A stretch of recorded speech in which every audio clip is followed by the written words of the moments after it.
This country might not even be bigger than your home. It's only about half the size of a basketball court. Giorgio, a janitor, dreamed of becoming a president, so he decided to create his own country. He dragged a dozen steel pipes to international waters and had his friend Mauricio climb onto the pipes and open the caps. Just like that, both the man and the pipes sank to the bottom of the sea. As seawater gradually filled the pipes, the first one stood upright, marking the first step in founding the nation. After some time of construction, a new 400-square-meter nation emerged in international waters. When the Coast Guard arrived, they couldn't do anything because the platform was located in international waters, belonging to no country, but a nation needs more than just territory. So they brought in a drilling rig to extract fresh water. After continuous drilling, they actually struck fresh water beneath the sea. Excited, Giorgio decided to spend his first beautiful night in his new country. The salty sea breeze caressed his face as the bright moonlight illuminated the surroundings, filling the air with a sense of freedom. But in the next moment, the weather suddenly changed. A storm arrived out of nowhere, and the only umbrella that could provide shelter abandoned him.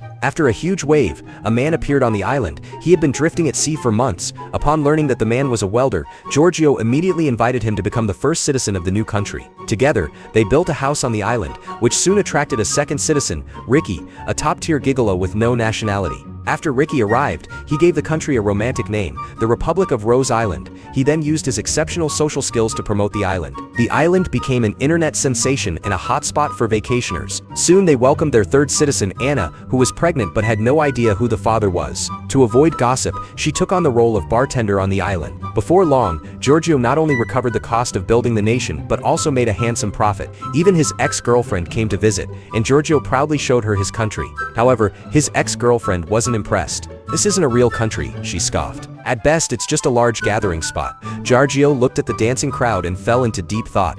That very night, he established a government, held the first national meeting, and appointed himself as the first president. Anna became the Minister of Finance, the welder became the Minister of Defense, Ricky took on the role of Minister of Foreign Affairs, and Mauricio became the Minister of Internal Affairs. They even submitted an application for statehood to the United Nations, ready to formally declare independence.